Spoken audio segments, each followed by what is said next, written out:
लखनऊ में शिक्षक दिवस के मौके पर सम्मान समारोह आयोजित हुआ। सीएम योगी ने शिक्षकों को सम्मानित किया है। पहले स्कूलों में शिक्षक उन्होंने कहा नहीं आते थे, आज स्कूलों में शिक्षक हैं, बच्चे पढ़ रहे हैं। इसी के साथ ही मुख्यमंत्री योगी आदित्यनाथ ने कहा कि शिक्षा व्यवस्था खोखली होती नजर आ रही थी।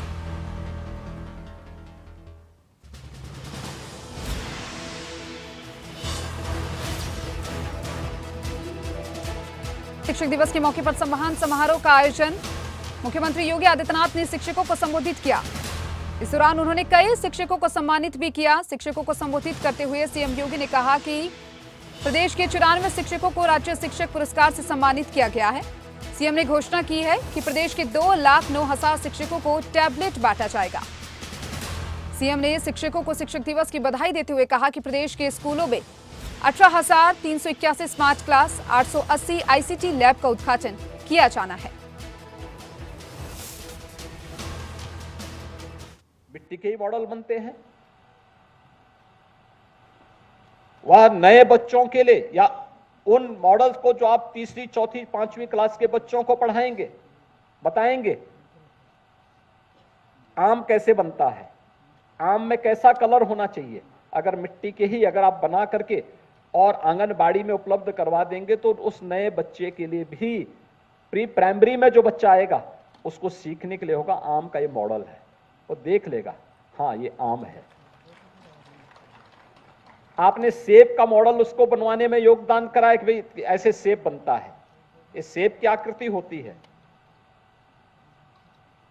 और जब मिड डे मील आपका वितरित होता है, किसी दिन सेब खिलाया उसको भी, तो सेब का स्वाद कैसा होता है, सेब का कलर कैसे होता है, सेब की साइज क्या होती है दिखा देंगे तो आसानी से उसको बना भी देगा। वो मॉडल बनाएगा, आप प्री प्राइमरी में बच्चों को उस मॉडल को गिफ्ट भी दे दीजिए। यानी दोनों काम हो सकते हैं आपके। ऐसे ही अन्य कार्यों के लिए भी आप वहां पे नई नई चीजें दें। वन डिस्ट्रिक्ट वन प्रोडक्ट में क्या है, उस जिले की यूनिक प्रोडक्ट को हम वहां पर उसके बारे में कुछ नई जानकारी, प्रारंभिक जानकारी देने के लिए हम कर सकते हैं। हम ये नहीं कह रहे हैं कि आप कोई वर्कशॉप बड़ी खोल दीजिए, वहां पर कोई क्लास के आइटम बनाना शुरू करिए, लेकिन है क्या इसके बारे में जानकारी तो होनी चाहिए। मॉर्निंग असेंबली होते होगी, बच्चों को बताइए पहले नियमित रूप से दांतून करते हैं कि नहीं करते हैं, स्नान करते हैं कि नहीं करते हैं, कपड़े साफ सुथरे होने चाहिए। इन सब की जानकारी देने के बाद असेंबली के कार्यक्रम को वहां संपन्न करने के बाद फिर कुछ जनरल नॉलेज की बातों को भी अगर बच्चों को आप बताइए, देश की राजधानी कहां है बच्चे को जानकारी होनी चाहिए, प्रदेश की राजधानी कहां है लोगों को जानकारी होनी चाहिए। मैं तो बहुत भौचक था। मेरे पास एक बहुत उच्च शिक्षण संस्थान से जुड़े हुए एक सज्जन आए, मैंने उनसे पूछा भी कैसे चल रहा है, उन्होंने कहा बहुत अच्छा चल रहा है। मैंने कहा आप बड़े हो गए हैं, क्या बच्चों से कभी इंटरेक्शन भी होता है? उन्होंने कहा होता है, एक बार मैंने किया था। मैंने कहा क्या किया था? कहा कि मैंने उनसे पूछा कि भाई श्रीमती इंदिरा गांधी कौन है, तो उन्होंने, बच्चे मेरे पर सामने आके कह रहे थे, कहते हैं कि साहब ये महात्मा गांधी की पौत्री है। मैं बहुत चकता। मैंने कहा आपने कुछ बताया नहीं उन बच्चों को? मैंने कहा स्पेशल क्लास लीजिए उनका।